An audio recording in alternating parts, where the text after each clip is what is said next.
Hello everyone. Today I'm doing a video on this late 1940s, early 1950s H. Frost & Co. 12-inch oscillating table fan. These fans were made in Walsall, England by H. Frost & Co. or Frost, you see on the badge there, and one of the most mass-manufactured later desk fans from the United Kingdom. They're quite common. I personally like the style. You don't see many of these metal-bladed antique fans with three wings. And they were made all the way up into the late 60s, I believe. And this one was actually dropped off for me to work on by a lady who brought it with her when she moved from South Africa out here to New Zealand. And when I originally got the fan, was in far worse shape that you can see here. She simply asked me to get it working again, but to leave it basically in its original state, as you see here, which I think it's pretty cool. I like the rat rod look where it functions as it should, but it's got the original, very worn finish.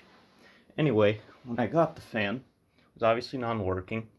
The collar here and the blade, these originally had a grommet that held the collar, the blade spider inside of the collar to reduce vibration, to dampen the vibrations transferred from the blade to the rest of the fan.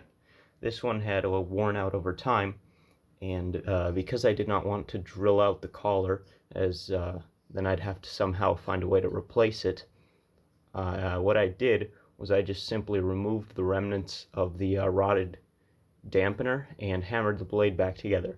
Now, it no longer has a dampener between the blade and the shaft, so it does, it is a little bit louder than it used to be, but the important thing is the fan runs, it can be used, and there's no vibration or anything like that since I balanced the blades. The cage had a couple broken welding points, which I welded back together, so that's solid again. Back here, the worst of it was missing one of the motor screws that held the motor clamp together. So what I did was I went and bought some bolts at the hardware store just to hold it together, as obviously I'm not going to find an original machine part, and it's really not worth the money to have a new one machined for this style of fan that's pretty common. The grease, the old grease in the back of the oscillator was like a glue. The fan did hum when I got it, but it did not turn. It was because all the grease in the oscillator had hardened so much. It was more like a super glue where it just didn't allow the shaft to turn, and the bearings were corroded pretty badly. So I freed all that up, put new grease in there, new oil, cleaned it all up, new wiring, as the original was all dry rotted, and there was some very sketchy connections in the base. It had been taken to a repair shop at some point, and they had done a very poor job of wiring it. It was unsafe, so I made sure to redo that with proper solder connections and a new period correct cloth covered cord. Turn it back to the front here, and then down here, fan. Put new feet on there so it doesn't scratch any surfaces when you put it on tables. Tag I made with my contact details in case the fan has any other issues, so they can contact me, as I was asked to make one for the fan because it originally had one from the other repair shop, and she thought it was pretty cool, so she wanted me to make one if I could. Anyway, stop rambling here and start it up on high. It's a 3-speed fan.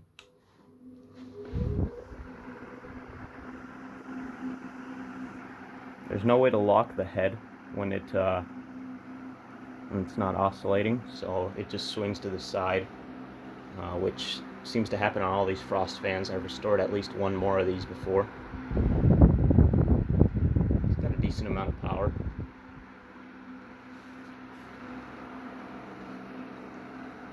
But it's a bit annoying.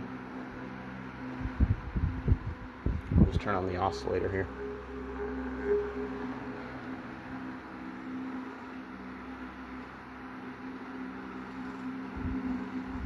It's got a nice slow oscillation.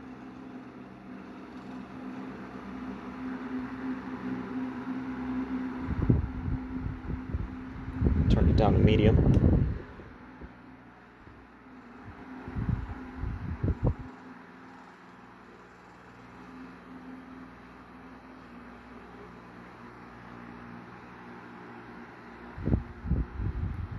And of course, low. Runs really nice on low.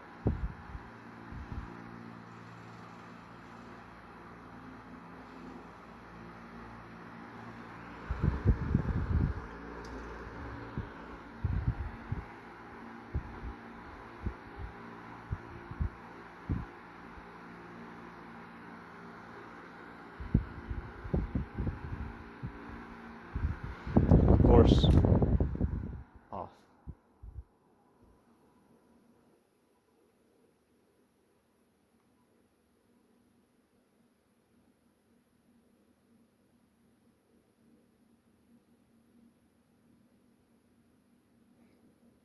Nice spin down time now too. So thanks for watching.